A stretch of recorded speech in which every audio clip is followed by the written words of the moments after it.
Chapter number 9 में देखें हमारे पास कोऑर्डिनेट ज्योमेट्री। कोऑर्डिनेट वो ऑर्डिनेट जिसके दो हमारे पास होते हैं, दो ऑर्डिनेट्स होते हैं, मतलब दो पॉइंट्स। जैसे हमने बात की थी ये एक्स एक्सिस और वाई एक्सिस, इस ज्योमेट्री को हम कोऑर्डिनेट ज्योमेट्री कहते हैं जो एक्स कोमा वाई की फॉर्म में आती है। ठीक है, कोऑर्डिनेट ज्योमेट्री ऐसी ज्योमेट्री जो कार्टेशियन प्लेन, जो चैप्टर नंबर 8 में हमने पढ़ा है, जो उस प्लेन पे बनती है, वो हमारे पास क्या कहलाती है? कोऑर्डिनेट ज्योमेट्री कहलाती है। ठीक है, the geometry study the geometrical shape, जो ज्योमेट्रिकल शेप को, ज्योमेट्रिकल शेप्स को डिस्कस करती है किसके अंदर? ये प्लेन के अंदर, मतलब जो स्क्वायर को, रेक्टेंगल को डिस्कस करती है, वो ज्योमेट्रिकल शेप को जो डिस्कस करती है उसे कहते हैं कोऑर्डिनेट ज्योमेट्री।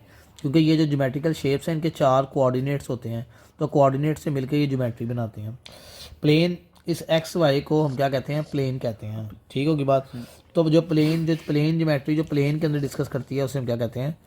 प्लेन ज्योमेट्री कहते हैं। ठीक है, the study of geometrical shape in a plane. इसके बाद आगे चलेंगे डिस्टेंस फार्मूला। बेटा देखें, हमारे पास अगर 2 पॉइंट हो एक लाइन के, ये x1 y1 है और ये x2 y2 पॉइंट है, हमने इन दोनों का फासला मालूम करना है। फासला मालूम करने का फार्मूला क्या होता है? d से लिखते हैं, स्क्वायर रूट लगा लेते हैं, x2 माइनस x1 का स्क्वायर प्लस y2 माइनस क्या आएगा? y1 का स्क्वायर, x2 माइनस x1 का स्क्वायर, y2 माइनस क्या आएगा? y1 का स्क्वायर आ गया। जिसको मर्जी पहले लिख सकते हो, लेकिन यहाँ पे अगर x1 को पहले लिखा है तो यहाँ पे y1 को भी क्या लिखना है? आप लोगों ने पहले लिखना है। यहाँ पे अगर x2 को पहले लिखा है तो यहाँ पे y2 को भी क्या लिखना है? पहले लिखना है। डिस्टेंस फार्मूला अगर फ़र्ज़ करें हमारे पास वो कोई पॉइंट देता है, वो कहता है एक पॉइंट है P 1 और 2 और एक पॉइंट है Q 0 और 3, कहते हैं इसका डिस्टेंस निकालें। एक को हम कहते हैं x1 और एक को क्या कहते हैं? y1। इसको कह दिया x2, इसको क्या कह दिया? y2। अब जब हम इसको सॉल्व करते हैं तो देखें क्या आएगा? x2 माइनस ब्रैकेट लगाई, x2 माइनस x1 यह आ गया का स्क्वायर प्लस y2 क्या है? 3, y1 क्या है? 2 का स्क्वायर। इसको ऐसे ही कैलकुलेटर पे चाहे लिख लें तो कैलकुलेटर डायरेक्ट इसका आंसर दे देगा।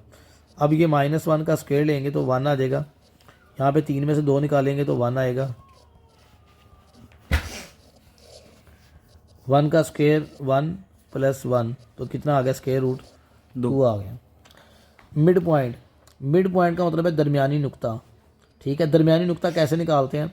मिड पॉइंट निकालने का फार्मूला क्या होता है?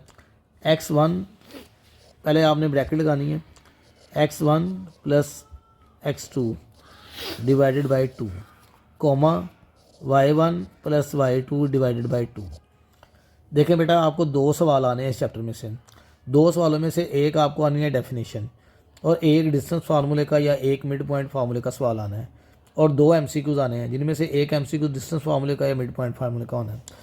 अब देखें, 2 पॉइंट का दरमियान फासला निकालना है, तो आपने क्या फासला निकालना है इसका? वो है x2 minus x1 y2 minus y1। ठीक है, स्क्वायर दोनों का। इसको ऐसे ही याद करना है क्योंकि बाज़ औक़ात ये फार्मूला याद करने के लिए वो दे देंगे, ठीक होगी बात, के लिखने के लिए दे देंगे, इसको ऐसे ही याद करना है। फिर उसके बाद मिड पॉइंट का निकालना है, लाइन वही है, फार्मूला क्या होता है? M। सबसे पहले जो बच्चे पेपर में चीज़ भूलते हैं वो क्या है? वो हमारे पास है ब्रैकेट, कह ब्रैकेट डालना भूल जाते हैं। फिर उसके बाद कोमा लगाना है, x के दोनों कंपोनेंट्स को ऐड कर लेना है और y के दोनों कंपोनेंट्स को क्या करना है? ऐड करके 2 पे डिवाइड कर देना है। अगर फ़र्ज़ करें वो यही पॉइंट है, वो कहते हैं एक P है 1 1 और एक Q है 2 2, वो कहते हैं इसका मिड पॉइंट निकालें, तो आप इसको कहते हो x1 y1, इसको कहते हो x2 और इसको क्या कहते हो? y2। अब निकालना है x1 कितना है? 1 plus 2 divided by 2, 1 plus 2 divided by ये भी क्या आएगा? 2, तो 3/2, ये भी क्या आएगा? 3/2। मज़ीद करते हो तो ये आएगा 1.5 और ये भी क्या आएगा? 1.5। इसके बाद आगे चलते हो, यहाँ से एक डेफिनेशन आनी है। ट्राइंगल की 3 काइंड्स हैं, 3 तरह की ट्राइंगल्स होती हैं। अ triangle in which all sides are length of all sides are equal is called equilateral।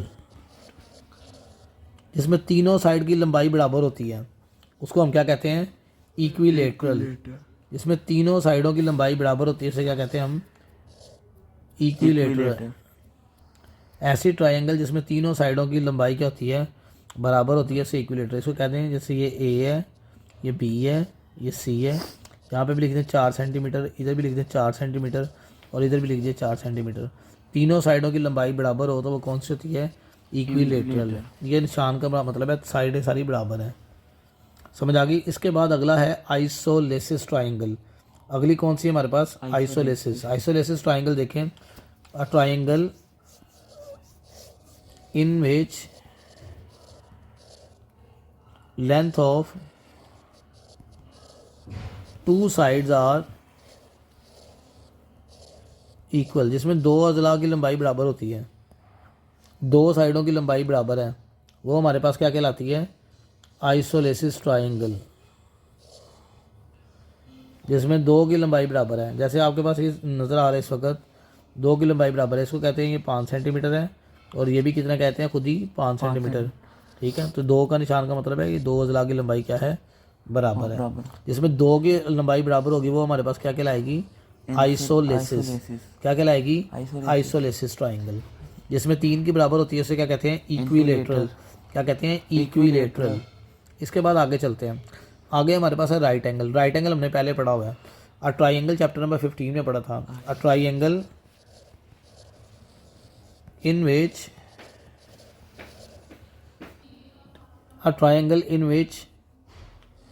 One angle is 90 degree या इक्वल टू 90 डिग्री कर लें,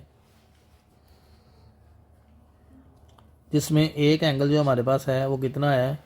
90 डिग्री है। One angle in which one angle is equal to 90 degree is called right angle triangle।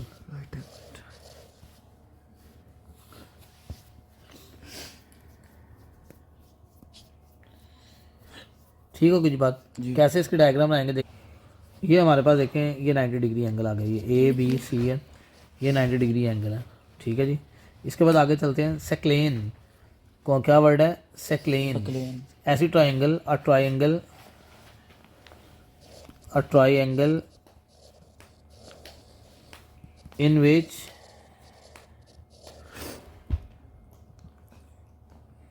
length of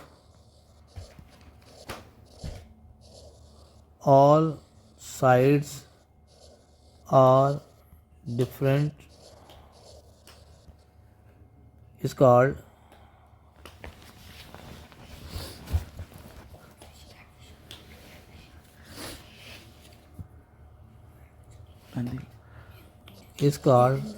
सेक्लेन। जिसमें सारी अजला की जो लंबाई है वो डिफरेंट हो, वो हमारे पास क्या कहलाती है? सेक्लेन।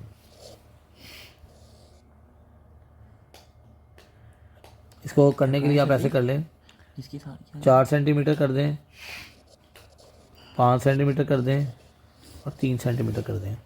ये सारे डिफरेंट। ठीक है, ये डिफरेंट है। आगे हमारे पास आ जाएगा collinear points.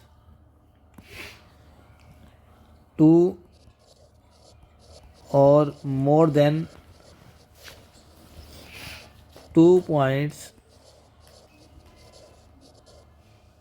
which are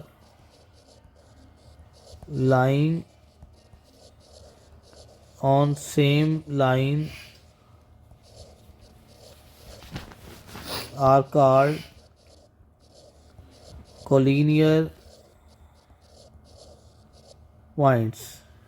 Definition: 2 or more than 2 points,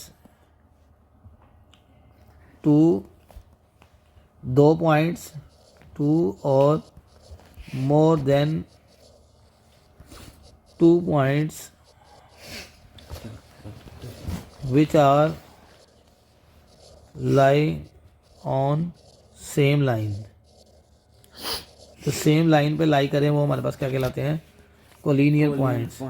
इसकी मिसाल डायग्राम क्या होगी? ये हो गया, लाइन बना ली, ये अब आपने 2 से 3 पॉइंट्स आपने इसके ऊपर लगा दिए, ये देखें, ये पॉइंट्स लगा दिए, ये पॉइंट्स लगा दिए, ये पॉइंट्स लगा दिए, points A B C D, ये लाइन के ऊपर है। अब आगे देखें नॉन कोलिनियर्स। नॉन कोलिनियर की डेफिनेशन सेम टू सेम यही है जो आपने यहाँ पे याद की है, यही डेफिनेशन है। सिर्फ इसमें फ़र्क क्या आएगा नॉन कोलिनियर का कि आपके पास इसमें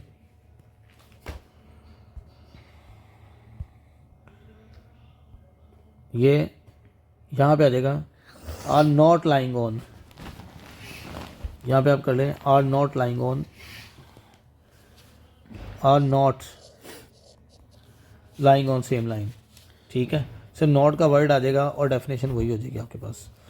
इसकी भी डायग्राम क्या होगी, ये आपने लाइन लगाई, ये एक पॉइंट ऊपर आ गया, एक पॉइंट नीचे आ गया, एक इधर आ गया और एक लाइन पे आ गया। तो ये हमारे पास क्या कहलाएंगे, नॉन कोलिनियर पॉइंट्स कहलाएंगे। ठीक है, जो एक लाइन पे आ जाएगा, एक इधर आ जाएगा और एक कहीं और आ गया। ठीक है ये इसकी डायग्राम जी, ये इसकी डायग्राम है। ये पॉइंट ए है, ये बी है, ये सी है, ये डी है। स्क्वायर, ठीक है। A figure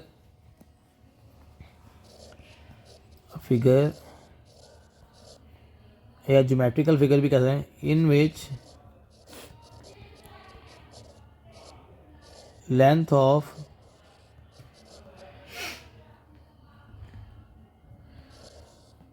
all sides are equal,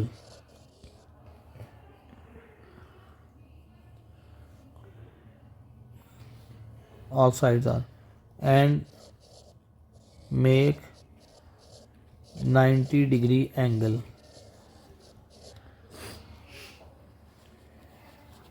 इसमें चारों अजला की लंबाई बराबर होती है और वो कितना बना रहा होता है, 90 डिग्री का एंगल बनाती है। जैसे ये है, तो ये स्क्वायर है। ठीक है जी, ये अगर 4 सेंटीमीटर है तो ये भी कितनी है, 4 सेंटीमीटर, ये भी कितनी है, 4 सेंटीमीटर, और ये भी 4 सेंटीमीटर। पैरेललोग्राम, वही डेफिनेशन है, फिगर in which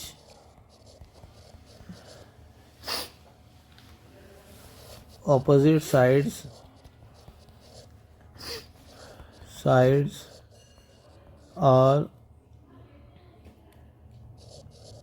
equal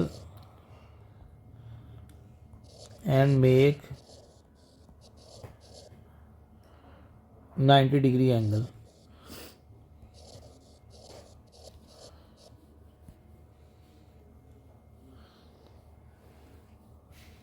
ठीक है जी, जो हमारे पास 90 डिग्री एंगल भी बनाएगी और ऑपोजिट साइड इसकी इक्वल भी होंगी। ये आ गया, ये हमारे पास इसकी डेफिनेशन है। डेफिनेशन को अच्छी तरह करना है ताकि डेफिनेशन तैयार होगी तो हमारे पास काफ़ी मसला हल हो जाएगा। ठीक है जी।